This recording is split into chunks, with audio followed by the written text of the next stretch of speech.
closer you live, I think, to nature, the more energy you're going to have, the healthier you're going to be, and there really isn't, there's no comparison really. This will be called Heaven on Earth Learning Farm of Pagosa Springs, but it felt good and I thought that's the name I want.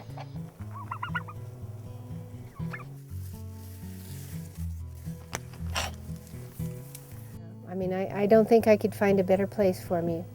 If I looked over the whole world, I think that this is the best spot right now.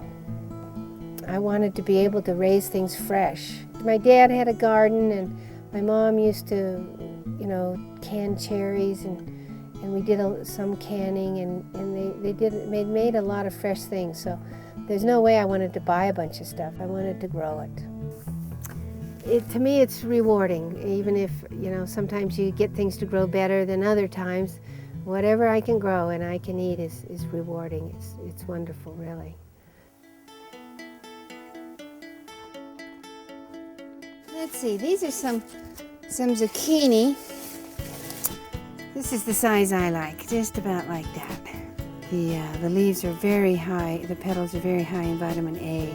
Just getting the light coming through the blossom, isn't that pretty? Now here's some crooknecks that, oh boy, are they doing good. These are what they call dinosaur kale. Here's a nice head of broccoli. These are the first carrots I've grown in Colorado, and they are great.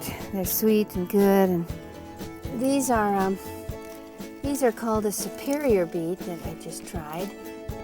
And I planted another variety. It's called a cylinder beet, and you can see the difference. And the sunflowers, oh my gosh, are they doing good.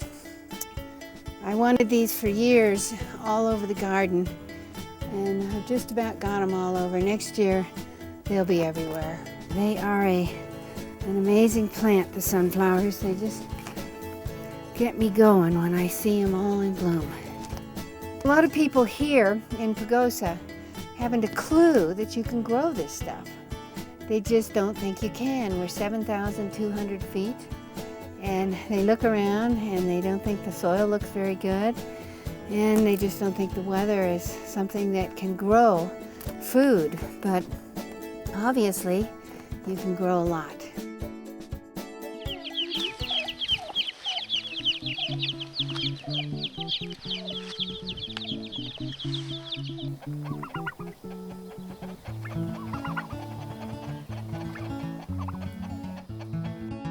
These are desert goats. These are Nubians, so they don't go real high necessarily, but they still like to have some things to jump on. They're a real herd animal, so they have leaders, but that's how they work as a group. They're sure special animals to have. They give you so much. The power in the milk is just unbelievable when they have good food and good water and not overcrowded conditions and good sunshine, and they just give you so much. A typical day would just be mainly tending to the animals, getting them water, food, cleaning the pens. Okay. And some days that involves probably half of the workday, depending on what's happening. If I've got chicks and if I've got baby goats and everything that I'm working with.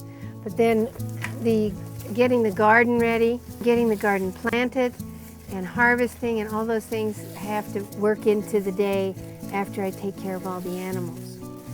Well, I kind of go with the sun because I'm totally off the grid. My power is brought into the farm through a array that then feeds into a set of batteries. Everything is solar powered. There is no power here, even if I wanted it. At night, I usually just go to bed when I'm done. Most of the time I can feel pretty much that I'm finished for the day. Sometimes I think, gosh, I could use another 6 or 7 hours. And so I just go as fast as I can and do as best a job as I can with all the little different areas that I've got to do. And then when I get to the point where I feel that I've accomplished enough for the day, then it's usually you know, getting around late afternoon or early evening, and I usually just quit and go into the hot springs and get in the hot water. And that will just rejuvenate me for no matter what I've done during the day. That makes me feel so good. That it's a very valuable part of living here in Pagosa, to be able to enjoy that water.